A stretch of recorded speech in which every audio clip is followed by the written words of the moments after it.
चतुर पत्नी।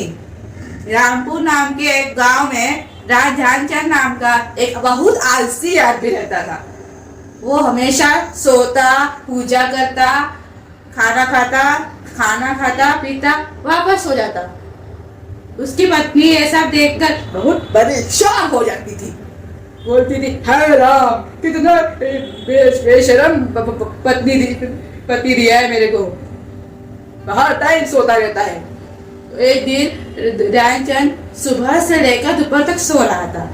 तो पत्नी आकर बोली, अब तो उठ जाओ, अभी दोपहर हो गई है, सुबह से दोपहर हो गई, उठ जाओ। तो ध्यानचंद बोला, क्यों परेशान कर रही है खाने के बाद, अब मेरा भी सोने का समय है। फिर पत्नी बोली, अरे जाओ खेतों की खुदाई करके आओ।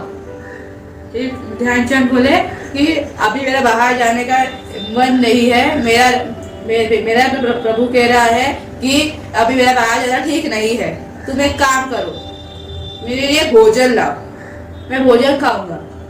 फिर पत्नी बोली, है राम, इसका मैं क्या करूं, हर टाइम सोता रहता है। फिर जाकर भोजन लेके आ गई, फिर उसके सामने रख दिया। फिर ध्यानचंद उठा, फिर उसने भरा भोजन खाया और बोला, हाँ अब मेरी भूख मिट गई है, अब मैं वापस सोऊंगा। तो वापस वो सो गया। उसके अगले दिन घर में एक साधु मारा गए। वो बोले, कोई है क्या घर में? तो उनकी पत्नी आकर बोली, क्या चाहिए आपको, मैं रहती हूँ। तो बोला, मेरे को भोजन चाहिए, मेरे को बहुत भूख लगी है, साधु महाराज बोले। तो फिर ध्यानचंद नींद से उठ गया, क्योंकि अरे यार बहुत परेशान करने आ गया, अच्छी खासी नींद उड़ा दी। फिर ध्यानचंद बाहर आ गया। फिर बोला, माफ कीजिए महाराज, चलिए आइए अंदर आइए। फिर साधु महाराज घर के अंदर आ गए और नीचे बैठ गए। फिर पत्नी ने जाकर उनको भोजन दिया और बोली कि खा के बताइए कैसा लगा। फिर साधु महाराज ने पेट भरकर खाना खाया। फिर बोले, वाह बेटी, तुम्हारा खाना तो बहुत अच्छा है, तो तुम मुझसे कोई भी एक इच्छा मांग सकती हो।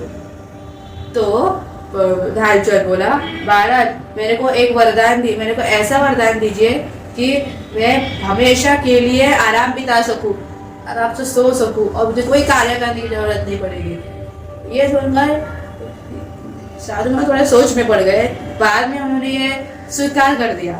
फिर उनके सामने उनके ज्यादा हाथों से एक राक्षस खड़ा कर दिया।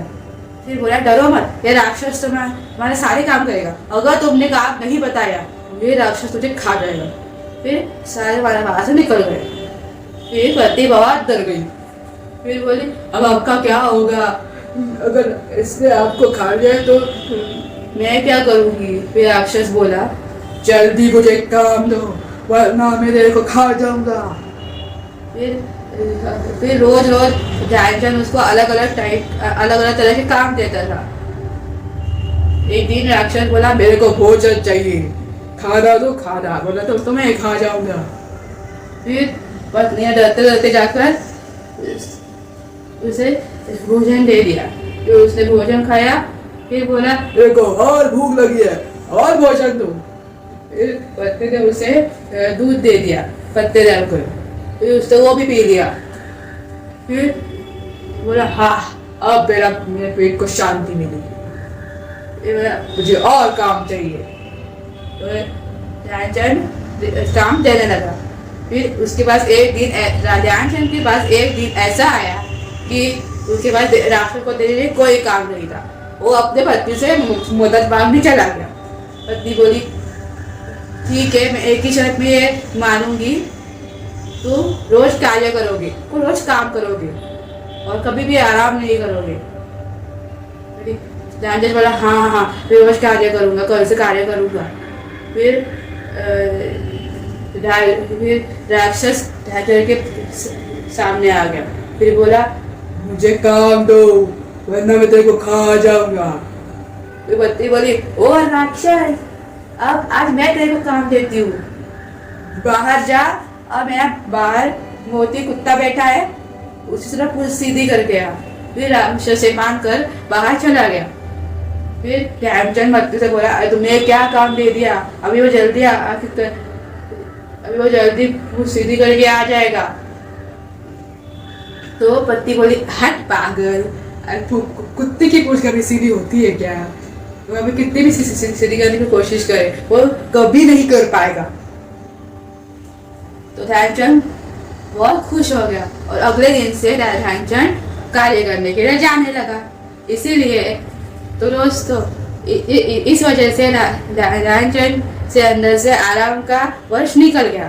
तो दोस्तों अगर आपको ये मेरी वीडियो पसंद आई है तो इस वीडियो को लाइक कीजिए, शेयर कीजिए और चैनल को सब्सक्राइब कीजिए, बेल आइकन दबाइए और कमेंट बताइए।